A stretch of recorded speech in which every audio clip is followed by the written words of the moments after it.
Welcome to our midweek live edition of the Independent. I'm Pete Sampson, joined by Matt Fortuna. And Matt, it's Navy week, so a lot of mutual respect, a lot of triple option talk, and I think to trump all that, we got a great guest for this week's show. Notre Dame's all-time winningest quarterback, Ian Book. We have an interview with him later in the show. Didn't spend any time on Navy, but I think probably more interesting topics to cover with Book. But Matt, you've got your New York shirt on.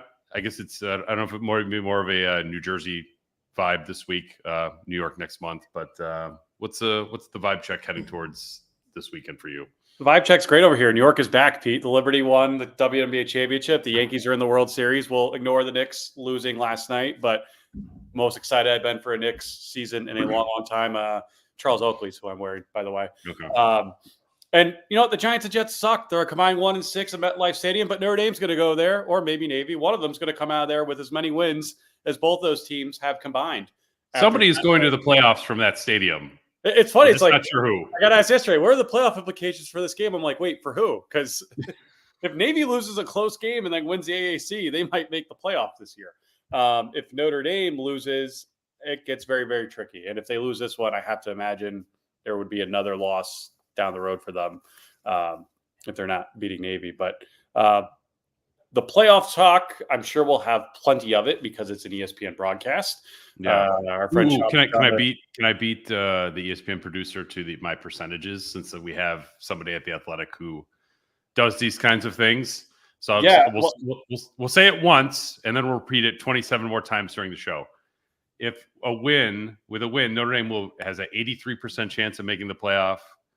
And with a loss, they have a 38% chance of making the playoff. I am very skeptical of the 38, but the 83 sounds about right to me.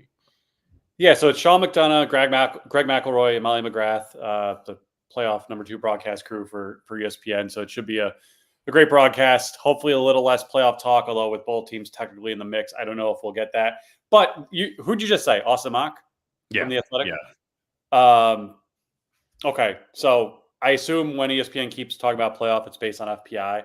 And I've said this once, I've said it a million times on the show. I worked there for 6 years. Neither myself nor anyone there, I think, can explain to you what FPI actually means. And I'm going to read some statistics to you that just further illustrates that. And you may or may not have already seen this, and may or may not already know what's coming. However, ESPN's College Football Power Index, FPI, 2024, the current rankings. I will preface this by saying this. Notre Dame fans will not get mad at this because Notre Dame's actually ranked 7th in ESPN's FPI, which is a good thing. They're 12th right now in the AP poll. Who's the number 1 team in the country, according to ESPN's FPI? Georgia. It's not even close. Oh. Ohio State. Man, it would have taken me a long time to get to Ohio State. Well, guess who number 2 is? BYU. See, BYU would make sense because they're undefeated. You said Georgia. Number 2 is Texas, the team that just got boat raced at home by Georgia. Okay. Georgia's all the way at number 4. Do you want to guess who number 3 is? And I'll give you a hint. They have 2 losses. Oh. Vanderbilt? This team lost to Vanderbilt. Oh, then Alabama? Yes. Huh. Okay. Yeah, that doesn't make any sense. 1 Ohio State, 2 Texas, 3 Alabama, 4 Georgia. Notre Dame's 7. Want to guess who 5 is? Another hint. 2-loss team as well. That's not Vanderbilt, though. No. SEC. Surprise. Ole Miss? Yep. Okay. Yeah, none of this makes sense. Tennessee 6. Okay. I think they're a little overrated, but they've earned it. Okay, the number 1 team in the AP poll, and I believe the coaches poll, is number 8 behind Notre Dame, Oregon. Okay, cool. Penn State undefeated 9, Miami undefeated 10, Indiana undefeated 11. Want to guess who number 15 is? A 4-loss team that is on Notre Dame's schedule. USC? Yep. I kid you not. I'm reading this from their website. You may have to retract your I'm sure it's going to be a great broadcast if FPI is driving 20% of the Let's conversation. see. Louisville, another Notre Dame opponent, 17. A&M is 14. I mean, A&M's good, and that's a About good right. win for Notre Dame. Clemson is 13. LSU is 12. Like, I'm just having so much fun with this right now. Like, not intentionally. It's just okay. Wait, how far do I have to go to find Navy? 72. Close, 65. Army, better, 47. 51. All right. Vanderbilt's 42. What the? Michigan's 38. Michigan's terrible. It And almost even in their seems wins, they like look terrible. it's a random assortment of teams and numbers just assigned to one another. Michigan is ahead of Washington, who they lost to. Washington is 39. This is Okay. like we could do a whole just pod reading all 134 FBS teams here. Kent State, which is 0-7, is dead last at 134, and Kennesaw State's 133. Kennesaw State is in their first year as an FBS program. They are winless as well. But yeah, this is a little disturbing. Purdue's 110th. I don't know how they're That sounds about right. I'm No, done. Purdue should be lower. I just saw them last Lower week. than 110? Okay. They're awful. What other Notre Dame opponents can I look up here while we're having fun? Virginia and Florida State. Virginia is 61. They're 4-3 on the year. Although I guess that's probably 61. Then sounds about right. Florida State's 68. What the hell? That doesn't They're sound terrible. Florida State's awful. They don't do anything well. You watch that Duke game, they can't catch. Like literally, it just doesn't. Florida State looks like the Monstars came and sucked all their talent from last year and forgot how to play football. Like that's just any blue blood can have a bad year, as any fan of any blue blood not named Ohio State knows. The fact that Florida State, Michigan, and Oklahoma are all like 100-something in offense this year after they all had double-digit win seasons last year is just mind-boggling to me. Like it does not make sense. Like it's inexcusable to me for Michigan to be this bad offensively, but like you look at the math, you look at all the departures, the coaching turnover, like, okay, it happens. Oklahoma does not make sense to me. Florida State, after being at least when healthy, a Final Four team last year, being this bad is like, holy cow. It's just Mike Norvell was the coach. Every single coach of the year award last year, and deservedly so, went to Mike Norvell. Like, what happened? And you can't blame it all on TCU. Man, it does feel like after the bye week, we'll get an up-close view of that, similar to when Florida State came here in 2018, I think. Which actually was gets referenced in our interview. Yeah, referenced in the Ian Book interview, where it was like the least wanted to be here performance in Notre Dame Stadium that I've ever seen in 24 years on the beat. So you think so? Yeah. That game was over before it started. It was freezing. Florida State comes out in kind of like the stormtrooper gear. Notre Dame comes out no shirts for warmups. Like it was like, oh, okay, it's going to be one of those. Willie Taggart, right? Yeah, it was one of those. I remember being in a bar the night before the game and Florida State fans being like, Willie Taggart's terrible. Like they got to fire him right away. Like, yeah, lo and behold, that happened not that long after, I don't think so. That was the week they made the video of the Rudy video in Kelly's office with green jerseys. Ooh, I think that you're right. And I think we both got texts saying that's the first time any of these players had ever been in Brian Kelly's office unless they were in trouble. They had to like look it up. I wasn't sure if Brian Kelly got the reference to Rudy. So yeah, that Brian Kelly also comes up in the Ian Book interview. But anyway, Notre Dame-Navy this week. What's interesting to you, because we had interviews with Notre Dame players and coaches on Tuesday night, and Al Golden got asked, as every defense coordinator does, about Navy's offense. And like, for the first time that I can remember, like their offense it's not just triple option anymore. Drew Cronick, their offensive coordinator, I think it was from Mercer before Notre Dame. Like, I wonder how many Notre Dame fans are going to tune into the game on Saturday and be like, what is this? What am I watching? Because it's not the Ken Niumatalolo style of offense that I think you've become used to seeing. Yeah, it's different. I mean, Blake Horvath, their quarterback from Central Ohio, has played it remarkably well so far. They throw the ball more than your traditional Navy team. They're averaging better than 44 points per game this year, and they're doing it. historically, you look at these academies and you look at when they are within upset striking distance against a team like a Notre Dame or an Oklahoma or whoever, and they held the ball for 40 minutes. They kept their defense off the field. Navy had 24 points in the first quarter last week against, I think, Charlotte. And it's like, you don't see that, right? Like, these are teams that you get an early lead on and they can't come back because they can't throw the ball. It's different with these guys this time around. And the thing that would concern me most with Notre Dame is obviously not the personnel, because I think, on paper, obviously this is a game Notre Dame should win. And I think you made reference to this, but the human nature element, right? I mean, this is a Notre Dame program that has not handled that part of it well under Marcus Freeman. They've never won more than 5 straight in a regular season. They're at a 5-game winning streak now, and they're playing a Navy program that they beat 42-3 last year in a game that we all know was really 42-0.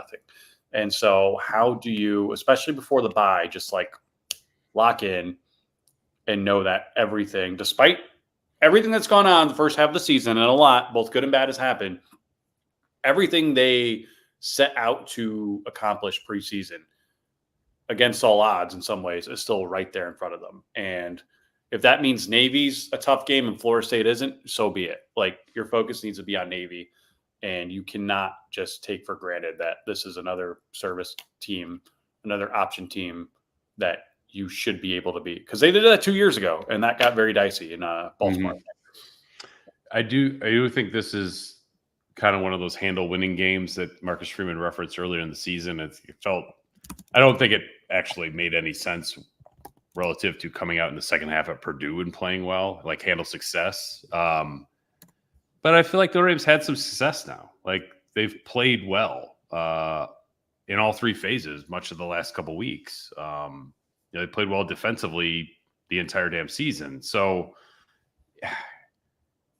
for how much time we spend on Navy and, what is Al Golden going to do and how's the defense going to look, and how do you got to throw out what worked for the previous 7 games. You beat Navy on offense. And I kind of asked a version of this to you last week about, like, how many times would Notre Dame need to go out and do what they did to Georgia Tech before you were like, yeah, this is what they do every week. How often would Riley Leonard need to go out and play well and not turn the ball over before you were like, he is reliable not to turn the ball over or not have sort of that brain lock interception to start the game? Because if you do that against Navy, that is a lot dicier. I would be absolutely floored if Navy didn't score a touchdown on one of their first 2 drives, just because that's what Navy does. And the speed of the game actually takes a long time, or not a long time, but takes a couple drives to get used to. I think you got to account for that. And if there's a pick on top of it, that's when suddenly the pressure of playing Navy can get real. If you take care of your business offensively, then you always sort of keep them at arm's length. Yeah, I wonder, from a mental standpoint, I look at this game very similar to last week's. Like, it's going to have more Notre Dame fans than opposition fans, but also not at home. And do those walls close in on you? And do you turtle up when things go bad? I don't know. And that game was tight, too. Like, in terms of limited possessions, Notre Dame only had 4 possessions in the first half against Georgia Tech. Like, it's going to be exactly the same thing against. They responded well to early mistakes. Right. So, this is, I say that, and yet I don't know how many like casual football fans of the Tri-State area are just going to waltz over there and go to the game. But that's a game where, much like a March Madness game, if you like, Navy's the underdog and it's Navy, like, you're not going to boo or root against Navy. If they have Notre Dame on the ropes, that crowd can turn very quickly, in theory, against the Irish. And how do they respond to that? It felt for a while, and you wrote this, and Chuck Martin said it felt for a while like the beginning of that Miami of Ohio game had a chance to really silence that home crowd, which understandably so was very frustrated with Notre Dame at the time. I think everyone's come around, has seen the upsets that have happened across the country, and realized, like, Notre Dame's still in position to host a playoff game. Like, if they win out, which is wild. They probably will. I just don't see, and I don't mean to carry the SEC's water, blah, blah, but like, every SEC team's already lost. You're probably going to see a lot of 2-loss SEC teams in the playoff. 11-1 Notre Dame with a win over an A&M team that looks better by the week is going to be they're in the playoff. I think they're probably a 5 through 8 seed and hosting, which again was so far away from all of our minds back in NIU, even when they beat Purdue the way they did. That it's coming to focus. It's got to more real for Notre Dame. You got to forget about the injuries, forget about the long term. How deep can we go? Kind of run talk, and just know that if you host a playoff game, should win it. This still has a chance to be a very successful season. Yeah, I'm with you on that. It's we're just at the. I feel like I mentioned this to somebody this week. I feel like the national conversation of college football is just about ready to revisit Notre Dame right after this weekend if they win. If they don't, obviously that's it. It's over. But I do think if they win this weekend, then I think you can start taking Notre Dame a little bit more seriously if you're big picture viewing the sport and haven't been watching, Riley Leonard get better or the defense play through injuries or this, that, and the other. But I think we're one more win away, and the timing would be good too, right? Because they're on a bye, and by the time Notre Dame plays Florida State, the playoff rankings are already out. Notre Dame will be is it possible Notre Dame would not be in the projected bracket at 7-1? I suppose it's possible. I guess I don't know how they're going to do that. Yeah, I mean, I have a hard time seeing them not being a top 12 team at 7-1. Now, again, we don't know how they're going to rank these things. I think we were all thrown for a loop. Was it 14 where they lose to Florida State on the controversial call? And I want to say a week or two later was when the playoff bracket come out. And we were all ingrained in that AP coaches, we look at the loss column before the win column thing. And I think Notre Dame was 9 or 10. And we were whoa, okay. They actually don't have any good wins this year. And losing close doesn't count for anything. I don't think it'll be like the AP it won't be like the FPI. Let me put it that way. But I don't think it'll be like Texas is 5 right now. And do you think Penn State would be ahead of Ohio State and Texas in the playoff the way they are in the AP? I don't. Probably not. Texas has only lost to the number 1 team in the country. Now, if you look under the hood of Texas' schedule, it's not all it was cracked up to be. Our friend Tim Murray pointed out going into the Georgia game, as good as this Texas defense is, the best offense statistically they faced was Michigan's, which is horrible. But I don't think they would fall from 1 to 5 with 1 loss. I really don't to Georgia, number 2 team in the country.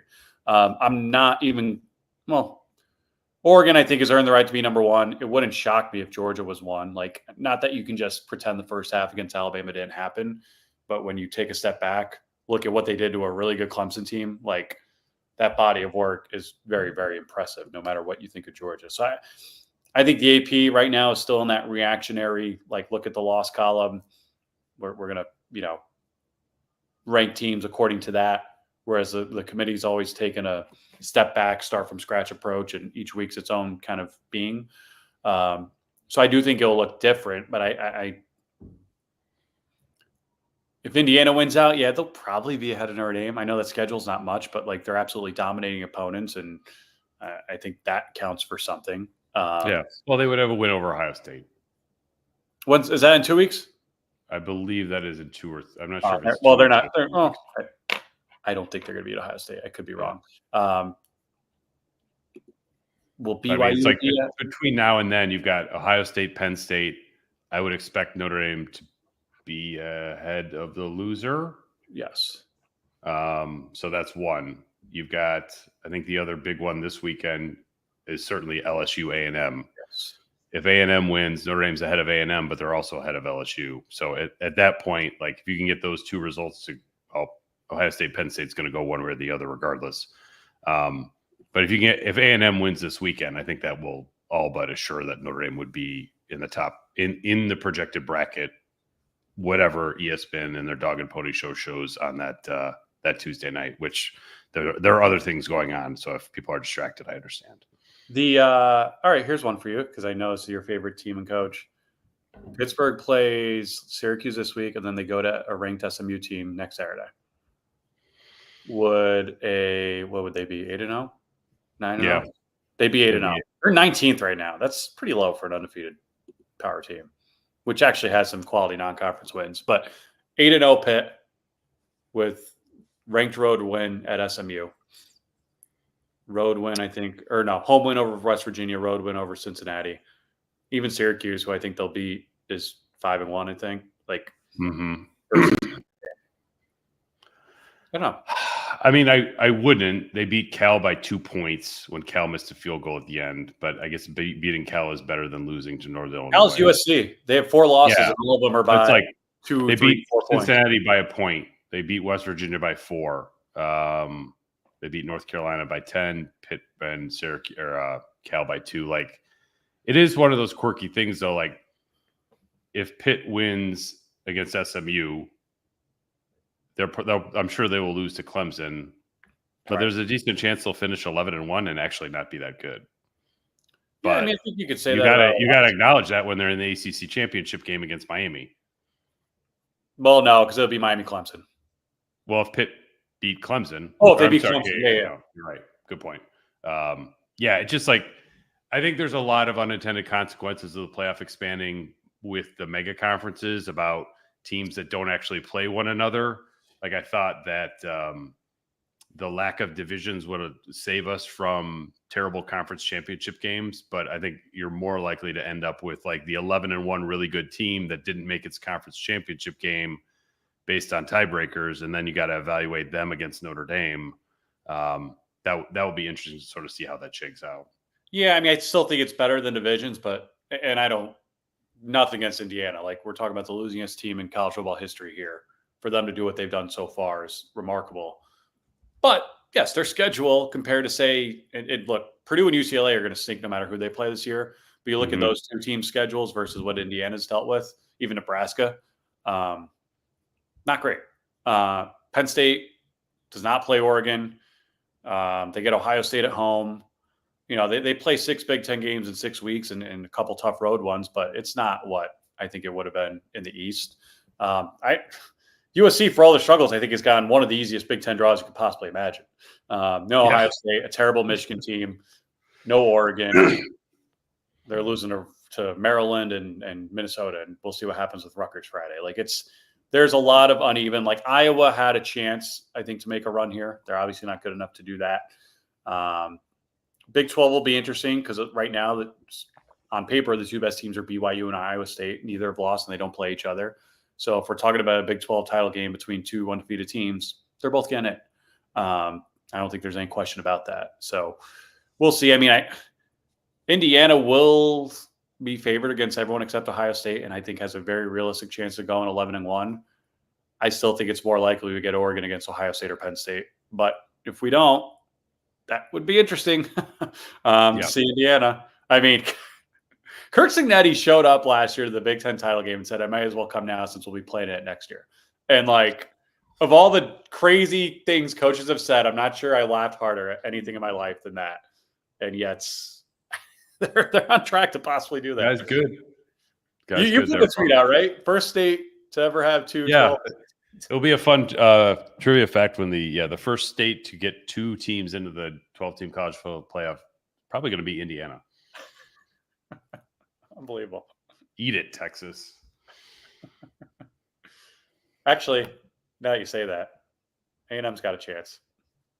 Yeah, well, I mean, Notre Dame would have to lose, but nah, A&M wins out. Well, yeah. If A&M wins out, then they're in because they're the automatic qualifier. Texas could be in too, though. I think. Yeah. At 10-2. Want to get to questions? Yeah, let's get a couple in before we get to Ian Book. Let's get to questions. Before we begin, reminder, go to obviousshirts.com to get some independent merch, some awesome T-shirts, quarter zips, and crew necks. Perfect for fall weather, perfect for tailgating. Thanks to our friends at Obvious Shirts. And Vanderbilt, as long as they keep winning, our Domes on Domers collection is 40% off in honor of Clark Lee, friend of the program, Vanderbilt head coach, putting up 40 points in a win over Alabama. They follow that up with 2 more wins. They've got Texas this week, who's no longer number 1, but is coming off a potential letdown game against Georgia. They just announced a sellout in Nashville. Hopefully, for Vanderbilt's sake, there are more Commodores fans there than Longhorns fans. And if they win, we'll keep that sale going. If they lose, I'm afraid that sale is going to go away. But it's a nice T-shirt or crew neck either way. So go to obviousshirts.com. Thank you so much to our friends there. And also thank you to Roback, our partner. You can use the promo code Irish at roback.com. That's RHOBACK.com to get 20% off your first order. Polos, shorts, quarter zips, hoodies. Basically, it's my entire wardrobe at this point. Roback.com, promo code Irish. They've got Notre Dame licensed gear as well. Get 20% off your first order. Andy Rasta. Hey, all, love the podcast. Happy to finally catch it live. How do we feel about our run defense heading into Navy, which has shown a tendency to give up a high yardage per game? CNIU thoughts. Feel better about it this week than I did last week. Not that I felt bad about it. And again, Haynes King did not play last week, but Georgia Tech was a really good running team, and Notre Dame sucked the life out of that unit last week. So different offense, obviously much better Navy offense than what we're used to seeing. And those young linebackers who played phenomenal last week against Georgia Tech will be tested. If you're into drinking games and you follow Notre Dame football, the words "eye discipline" get thrown around a lot this week or in relation to this game. So have yourself a day. It's a noon game. We won't judge. But I feel better about them this week than I did last week. I think the run defense is probably better than it's given credit for. They've given up a few sort of like big run plays over the course of the season, but they've allowed 3 rushing touchdowns all year. They've all been 1 yard. I would put Navy down for a couple 1 yard touchdown runs this weekend. But I mean, overall, I think Notre Dame has done a pretty good job on the ground this year. And especially with their younger linebackers are not as young anymore. I think at the beginning of the year, if you said, Drake Bowden, Jaden Osbury, Kingston Viliama-Asa, how do you feel against them against Navy? I'd be concerned. And I'd still be a little bit concerned. Navy is really good at what they do. But I have a higher confidence that they'll figure it out than I did in August, especially after the way that they played collectively last week. Agree. Andy adds, also, sorry, Matt, but go Pacers and go Irish. Big day Friday. Pacers at Knicks home opener. Oh. Yankees-Dodgers game 1 of the World Series, and the New York-LA rivalry continues at 11 o'clock Eastern, Rutgers, USC. Jim Rixner, thoughts on Navy's 141st strength of schedule other than Memphis? They haven't played anyone. Yeah, I saw 144th on Jeff Sagarin, who's kind of the scheduling guru when it comes to this stuff. It's not great, but they're also they're dominating opponents, and I think that counts for something too. You don't see at their peak, I want to say, was it 2015? The Keenan Reynolds Navy teams that were winning 10 games, or some of the Army teams around 18 that finished ranked. Those were teams that absolutely dominated their competition. And I think that counts for something.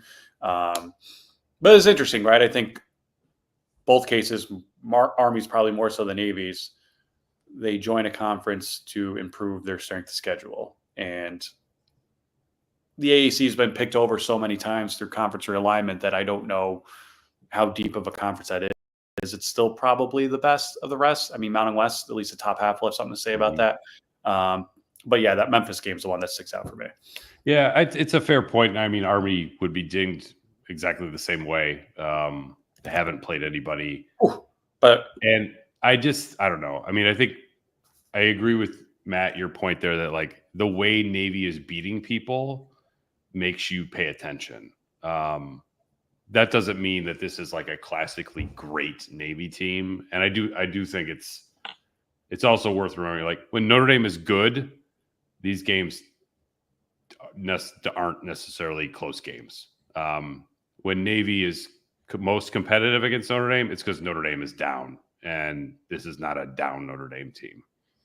Yeah, now that you mention that, I'm trying to think of close games where Notre Dame was significantly better. I mean, 22 comes to mind, and that was Ken's last year. Any others? 14? Was 14 close? Schmidt got hurt. 14 was close. 14 was close. That's a friend of the show, Joe Schmidt, went down with an injury in that game, and then Navy. It was similar to the game in San Diego and the game 2 years ago, where Notre Dame was up by a lot, and then kind of took its foot off the gas, and Navy came all the way back. But I mean, just think about the games Notre Dame has lost. 2007, terrible Notre Dame team. 2016, terrible Notre Dame team. The outlier really of all is 2010. Which was also at MetLife, where that Notre Dame team was not good at that time, but turned out to be okay. But that was before they kind of figured some things out. But 17 Navy was a throwaway from winning, and that was a good Notre Dame team. Oh, yeah, that's a good call. Yeah, that's a good call because I'm thinking more like 2012 blowout, last year blowout, 2020 they didn't play. 2018 was the San Diego game. I think ultimately it was a blowout and then got close and then it was a blowout. But just point being, when Notre Dame has a good defensive coordinator and they're experienced and they're just efficient on offense, Notre Dame wins this game. Notre Dame will have to screw up multiple times, I think, to lose. Remember when that was a thing? Anytime Brian Kelly would hire a new defense coordinator, I felt like the first question was like, what's his experience with the option? Did you quiz him on that? Yeah. We're at Notre Dame. We play Navy. And then it was always like, I remember Brian Polian coming in as a Nevada head coach when they got killed at Notre Dame. And he's like, we played Navy last week. I know everyone in this room knows how good they are, despite what people think. Yeah. Spent a lot of time trying to convince people that Navy's actually good. And this year, I mean, they are actually good. I think. This year they're legit. They are legit. Tom, by the way, I looked it up right when you were saying that. Navy's 144th schedule-wise. Army is 148th, so not much better. Yeah. But I think Navy still plays Tulane, if I'm not mistaken, and Army. Yeah, Navy's schedule overall, like there's no Memphis or Tulane on Army's schedule. Correct. Correct. Tom Frawley, I see most of the Indy haters are expecting Navy to beat the Irish. I can't wait for Indy to shut them up. Yeah, I mean, they should win. I don't know how many people are realistically picking Navy to win, but it is a ranked game. Like, when's that happened? Yeah, ranked games this weekend include Vanderbilt and Navy. No, but I mean, wow. But like, when's the last time Notre Dame Navy played where both are ranked? Oh, I think it's only happened. Shoot, I should have committed this to memory by now. I think Notre Dame has won all of them short of. I mean, I think it was like in the 60s or something. Yeah, it's not been a very, very rarely is a ranked game. I think our good friend Tim Murray may have actually sent me that information. Navy is one of just 3 teams in the FBS have won every game by double digits this season. You want to guess the other 2? I already said one of them. Well, I mentioned both of them, but is Army the other one? Army and the team I did say was killing everyone earlier. Who's that? Indiana. Oh yeah, of course. Navy is 2-0 all time at MetLife Stadium. They beat Notre Dame and Army there. I'm trying to find. Yeah, is there? Oh, here. Oh wow. Okay. A lot more recent than we thought. Last time both teams entered the game ranked in the AP Top 25. 2019. Notre Dame was 16. Navy was 21. Did not feel that way. 52-20 was the final. Yeah. And Navy is not good. Notre Dame teams win. Navy has not beaten a ranked Notre Dame team since 2009, when Notre Dame was 19. Notre Dame was ranked in 2009. I know that's my. Well, they started 6-2 that year, right? And then they lost Test. And it was kind of blocked all that out by now. Jim Rixner again. Will Navy's new offensive philosophy lead to more Notre Dame offensive possessions? That's an interesting question. I don't have an answer for you on that, Jim. It's I probably. I mean, if you're throwing the ball more, by definition, you're going to have a longer game because you're not completing everything. But overall, I think it would be better for Notre Dame if the game had fewer possessions, because that way Navy is not hitting a bunch of big plays. And it's weird, like Navy has 6 40-yard pass plays this year. Notre Dame has 2. So like they can hit you with the big play and do regularly. It's not just like once every 3 weeks. So yeah, I think that if they can force I think Notre Dame would almost rather Navy's offense be forced to play Navy's traditional style than winging it all over the place. So we'll see. I think Notre Dame I would be more confident if the game was fewer possessions in some ways, because I think at this point it means Notre Dame is playing an efficient, grinded out game, because like I don't think Navy can beat Notre Dame playing that style of football. They have to hit big plays and have Notre Dame get suckered into trying to take shot plays when they're not there. Notre Dame's just handing the ball to if Jadarian Price and Jeremiah Love each have 14 carries in this game and Riley Leonard has 10. Like, I feel like Navy has no chance to win the game. Yeah, I'm with you. I mean, this is not the game to try new things or to like expand the offense. This, especially the bye week, like, again, get out of here in one piece, get the W. If it's a close game late, do not have Riley Leonard sling it downfield like NIU. Like, this is like, I'm not saying play ball control, but lean into your strengths in this game, because I don't think Navy will be able to stop you.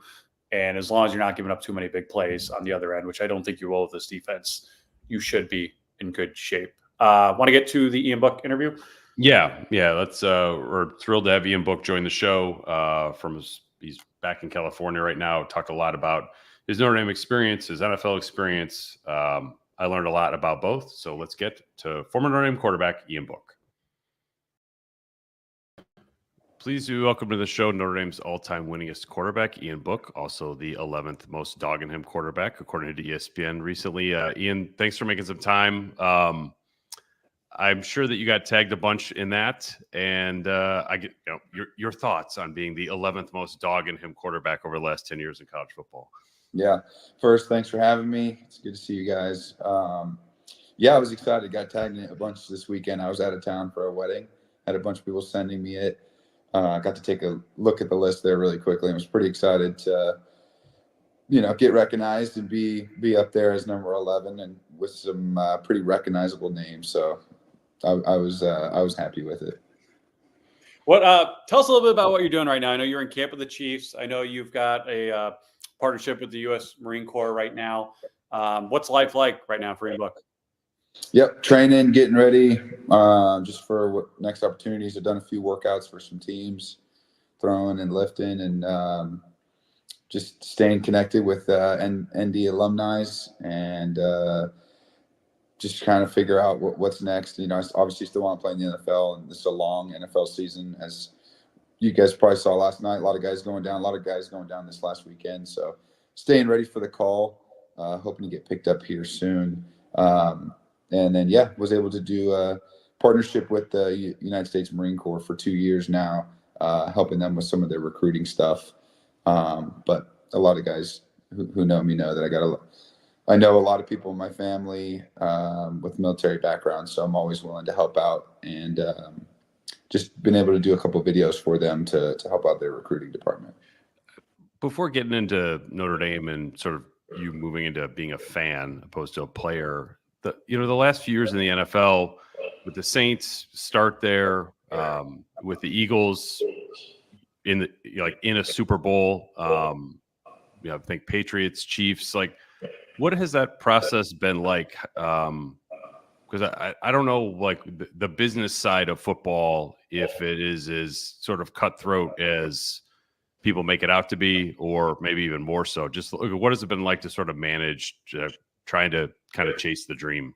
Yeah, it's cutthroat, like people say it is. Yeah, I think it depends on who you are in the league. I mean, I think a lot of people look at the NFL and think everybody is part of that, like 1% that never leaves the team and plays for a decade in one organization. But most of the guys in the NFL are year by year, and I don't think a lot of people understand that. I know I've had to explain that to a lot of my family members, but it's fun chasing the dream, man. I get to play football.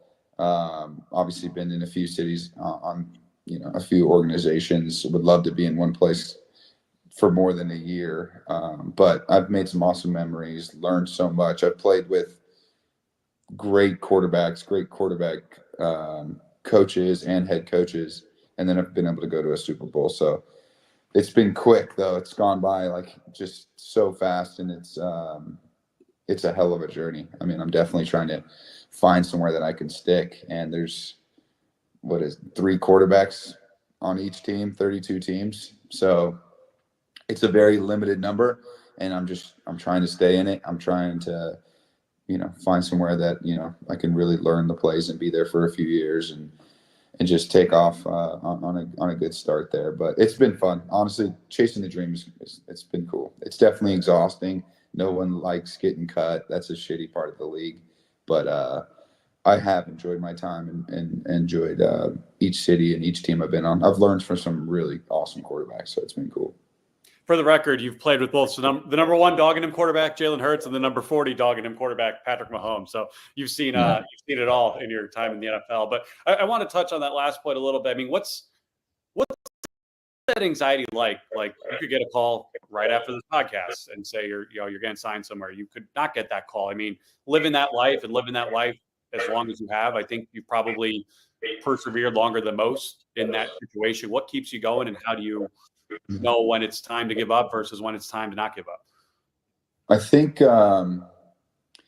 it's hard to explain, but you're so close to being out of the NFL as far as you are being in it. Like, it's so close. You're a call away.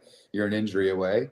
And then, you could be with the team in the preseason. You could be one cut away from being out. It's just, there's a lot of guys that are still going for this because there's only 3 spots per team. And I think I do a decent job of just going day by day. I mean, I've been fortunate enough to be on the active roster for 2 years, and I've been able to, I have a little bit of money that I can actually just focus on training right now and be ready and not so stressed in terms of like being able to actually live, but staying ready at the same time. But it's such a fine line. I think you hear about those stories of people who try forever and never ever want to leave the dream. I totally understand it. It's because you're so close to being in it and having your life being changed forever. So it's a really, it can cause a lot of anxiety. I think I do a good job of just taking it day by day because, I'm 26. I can go work a regular job. I have time for that, but I also I don't want to give up on this thing. I've been close. I felt like I had a good preseason this year. I've been able to see some of the other quarterbacks in the preseason that they've had, and they're still in the league. So it's like I'm right there, and I'm just going to keep going for it. But whatever happens, happens. And I try not to think about, I just take it day by day. It's kind of how I've always done it, and I think it's working that way. It's probably harder on my wife and my family than it is on me. In terms of Notre Dame and watching them as a fan now, as they've had multiple 1-year quarterbacks since you've been gone. What's it sort of been like to be a fan of it? And do you think sort of your ability to sort of grow here over years, opposed to just being a 1-year guy, how difficult would that have been to just parachute into Notre Dame for 1 year and try to achieve at the highest level that you could? Yeah. First part of your question is, I enjoy being a fan a lot, actually. It's been good. I love watching Notre Dame every Saturday, talking in all the group chats with my friends. We're all the old heads now. We're all the guys now that think that we have all the answers. But I would say with the quarterback thing, I mean, I missed NIL by 1 year, literally. So the year. That's my next question. Yeah. Yeah, it's crazy. I get a lot of people are asking me for advice. I'm like, dude, you guys are playing in a game that I don't know, the money and the stuff like that. I can't give you that much advice. It was truly different 4 years ago when I was there. So one thing I was just talking about though, not too long ago with somebody was learning in a system for more than a year. Obviously worked really well for me. I was there, I was comfortable at Notre Dame. I had a bunch of offensive coordinators, so that, but just being there, feeling comfortable there, knowing my teammates, getting better, battling with Brandon, battling with all these guys, just getting ingrained in the culture, that stuff matters. I think that's something that we're seeing is lost. I do think it would be extremely hard. It's like what I'm doing right now in the NFL is what these guys are doing for college. They show up and have a spring to learn it. I truly think you don't have a playbook mastered unless you've played there for at least a year. You can know it. I'm talking about mastered. That's a different animal. That's knowing what the coach is going to call before he calls it, doing checks, asking for more. That takes for sure a year, if not longer. So I just think we're seeing quarterbacks probably chase the money, which I can't blame at all, and then just maybe not seeing the success that they want, maybe early on. But there's something to be said to be learning in a system, and then when your number's called, taking over and just running with it. What do you think was ultimately your advantage? Obviously, you had that dog in you, but like you weren't the highest recruited guy in the world. You went through 3 OCs, I think, in 3 years or 4 years while at Notre Dame. You know, Brandon, all these other guys were recruited ahead of you. You were kind of an afterthought on signing day. I want to say Mike Sanford was the guy who gave you your offer.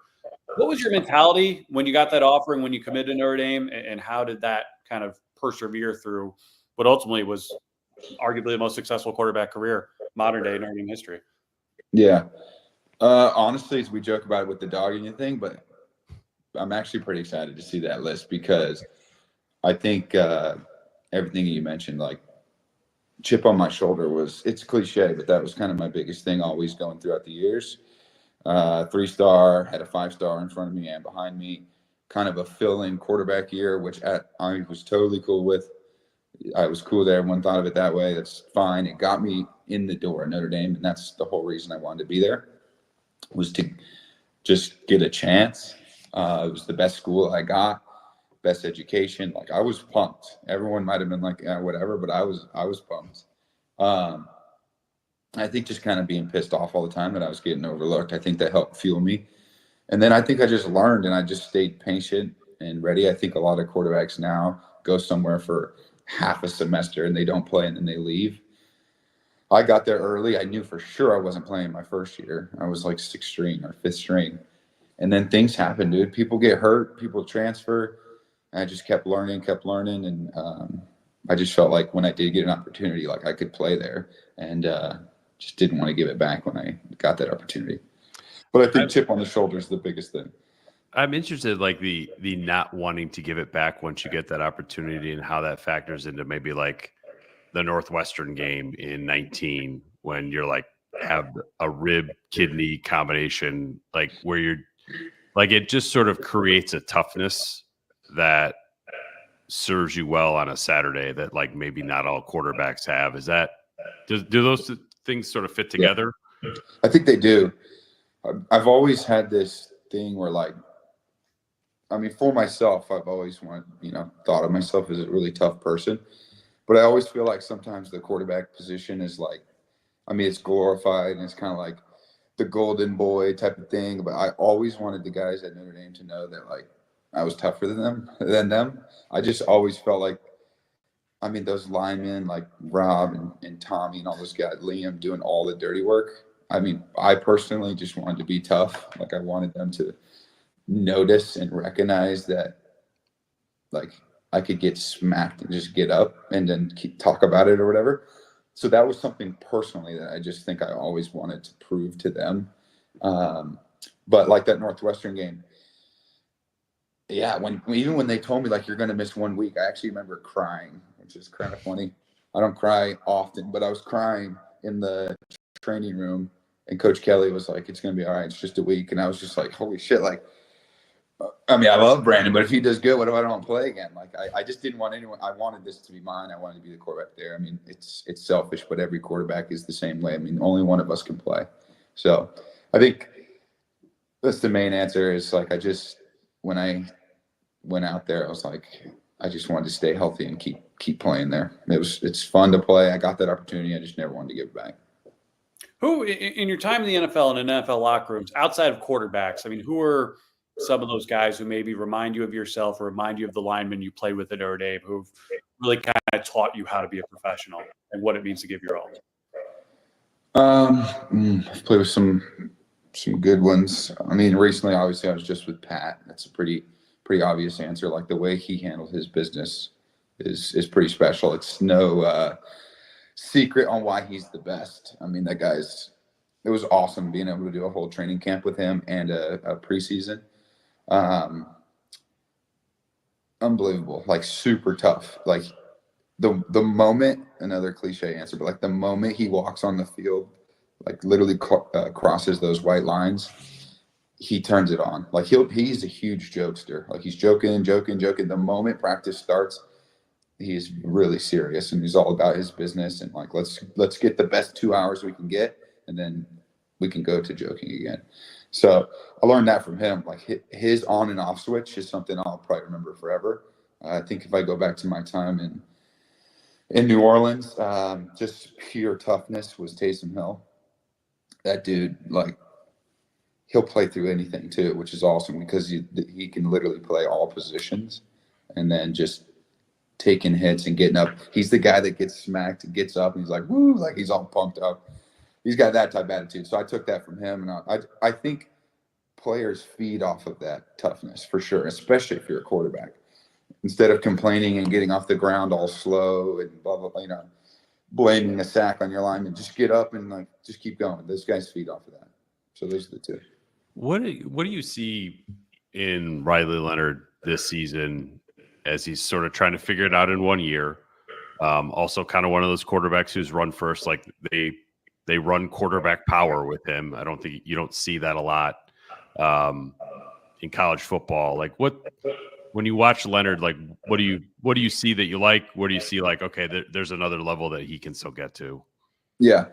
First thing I see is, I think, mental toughness. I think being a fan, I've noticed two things. I noticed one, I was so happy that I wasn't on any social media when I was playing because I'm kind of oblivious, because I've had people text me like, hey, Riley Leonard's in a similar situation as you. He's taking a lot of hate. And I'm like, I didn't even know I took that much hate because I didn't see shit. Like, I did not look up. You would have to tell me somebody was talking crap. Like, I was totally cool with just being in with my guys in the locker room. And I'm so glad I did that. Like, if I posted in college, it wasn't me. So it was good. And I've noticed with Riley Leonard, like, I mean, he's gotten hate and he's seen it. And I hope that he's, done what I've done and not looked at it. But he's gone from getting hate, like being the most loved guy week 1 to being the most hated guy week 2. And then just staying super consistent and getting better these last, few weeks. And I think that's a testament to his mental toughness. He could have folded a long time ago. So that's the first thing I see. I think he's tough. Obviously, he's on that list we talked about. Huge kid, super athletic. I think his running ability is something that they should never get away from, which I think Denbrock's doing a good job of. Like, play to his strengths. That's what good coordinators do. I mean, I think the obvious stuff too. Like, obviously, people want him to be a better pocket passer, but we could all get better at that too. If everyone was good at that, everyone would be elite. So it's pretty hard. So I think he's doing a good job. I think he's getting better every week. And if you're a true fan, like, that's something you should be excited about. Is it weird for you a little bit? Like, so much of Notre Dame is still similar to when you were there, and yet no Brian Kelly, no Tommy Rees. Like, the guys who brought you in and who coached you and who you played with are not there anymore. Is it different? And do you have a relationship with this staff? I think you were back for USC last year. What's that like, just being part of like almost a different era of Notre Dame football? I'm getting old. It's been 4 years, and once like Jack Kaiser and those guys leave, I won't know anybody or played with anybody, essentially. It's a hard place to get to. I'm from California, so it's a goal of mine every year. I try to get out there once a year. I'm going to come this year to the UVA game. So I still make it once a year. I do know the coaches. Freeman's been awesome. He's texted me before, and I see him every time I'm out there.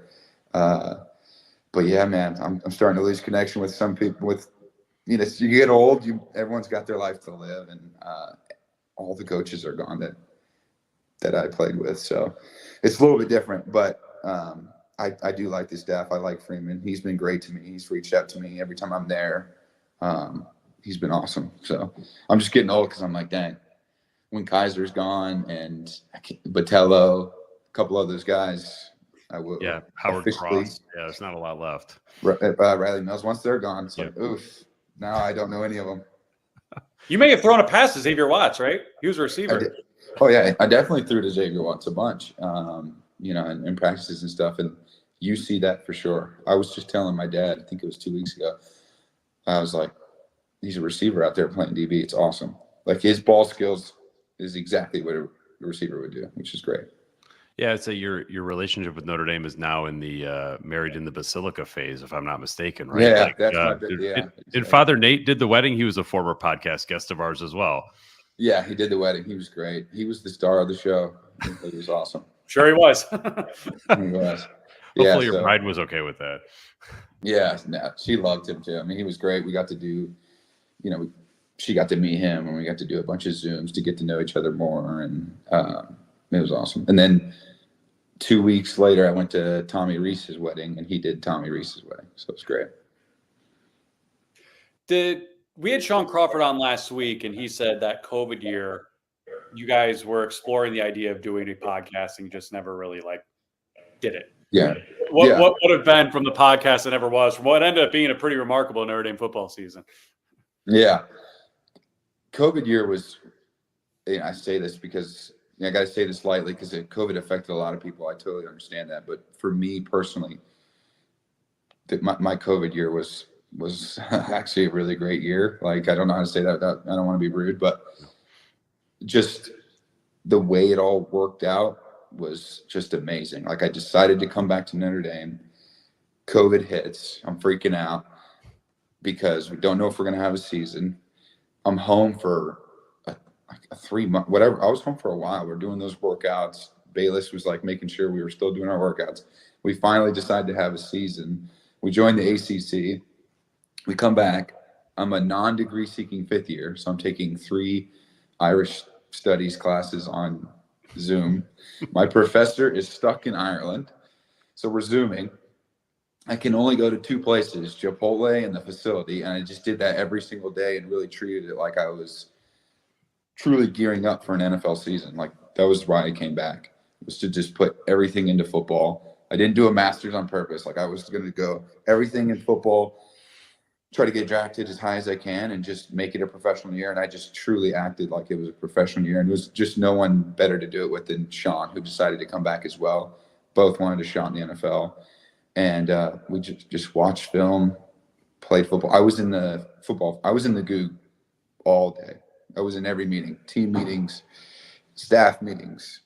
It was awesome. I was just right by Coach Reese's side the whole time. So I think that's why the podcast never happened, because I was never home. But it was awesome because it was nothing but ball, and it worked out. I like to think that we could just blame Tommy Reese for killing the podcast. Last thing for me, you were pretty cognizant of what made Notre Dame unique while you were here. So I feel like you sort of savored the Notre Dame experience while you were living it. But as you've gotten farther away from it, maybe as you've met guys who went to different programs, how has your perspective on Notre Dame maybe changed over the last 4 years or grown over the last 4 years since you've been away from it? Yeah, I think it's gotten even better. I think I've just, like you said earlier, being a fan, just how much people love Notre Dame football is awesome.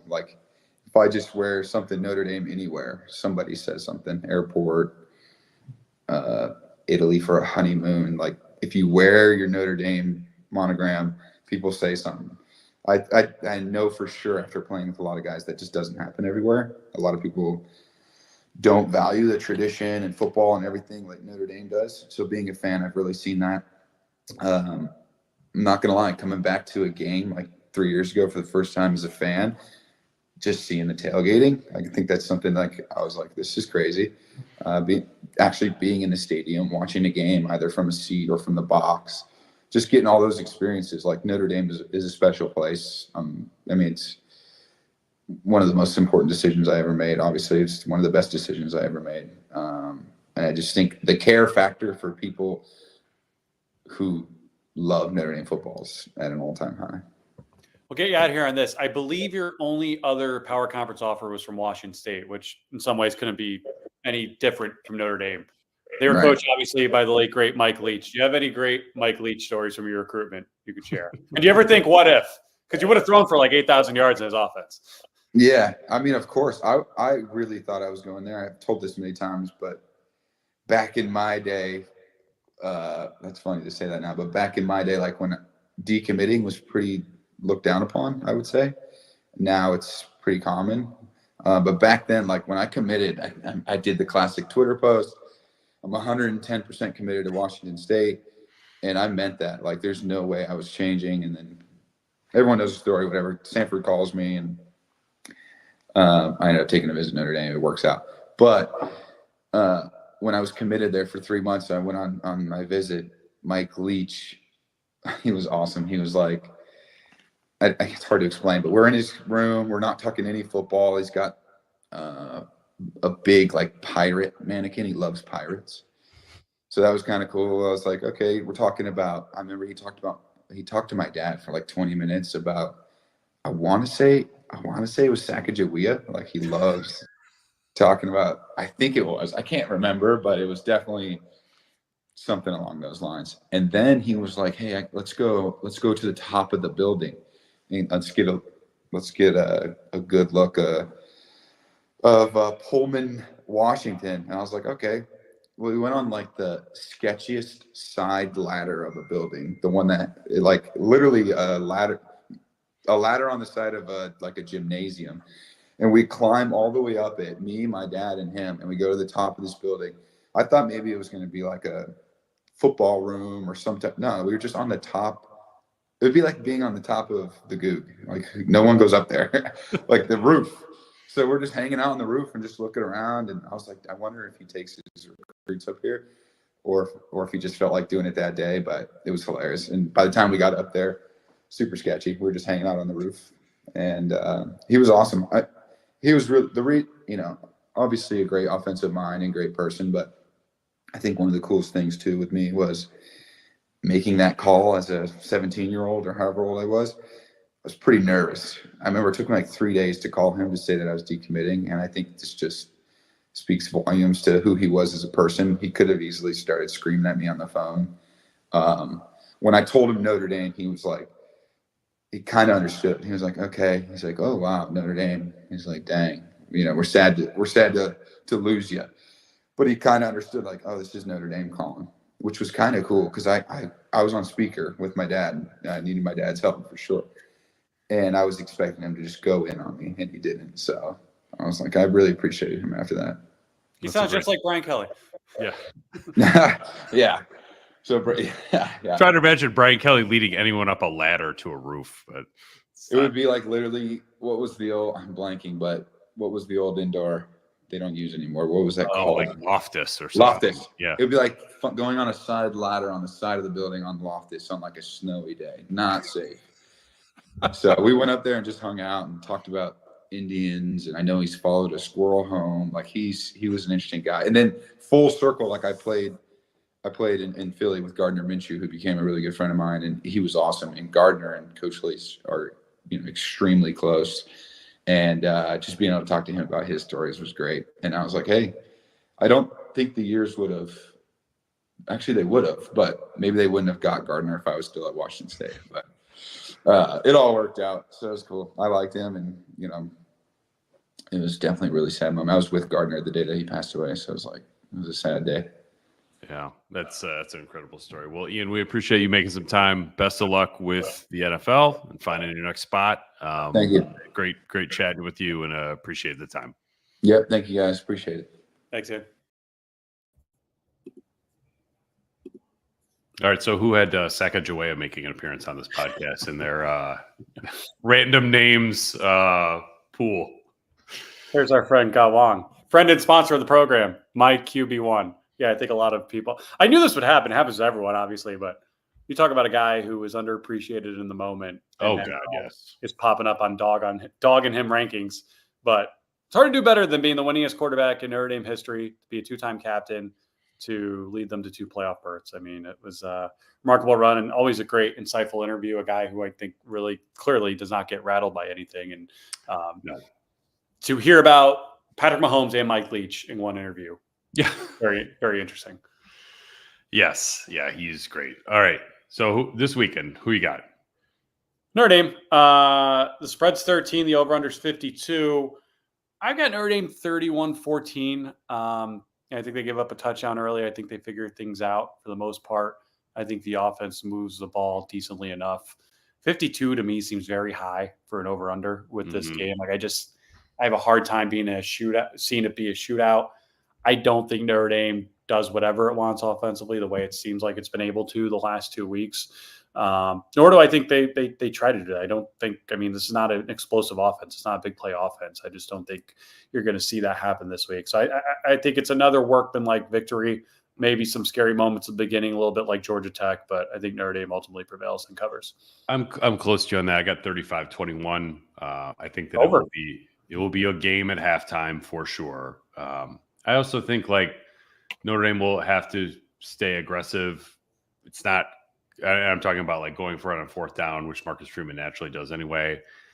Field goals is an uncomfortable place to be with Navy. Field goals with a potential backup kicker, even more uncomfortable. So that's why I'm going to stick with the touchdown friendly score of 35. But I like Notre Dame 35-21. And then welcome back to the national conversation, Notre Dame. That's what you get by beating Navy this weekend. And please, for the love of God, do not wear white pants in New York. The only thing worse than that was the Green Bay Packers going with an all-white look instead of their iconic uniforms last week. I have a lot of Packers and Notre Dame fans in my family, and I thought I was going to see some strokes happening between the two of them over the weekend. But they both won, so that at least was a saving grace.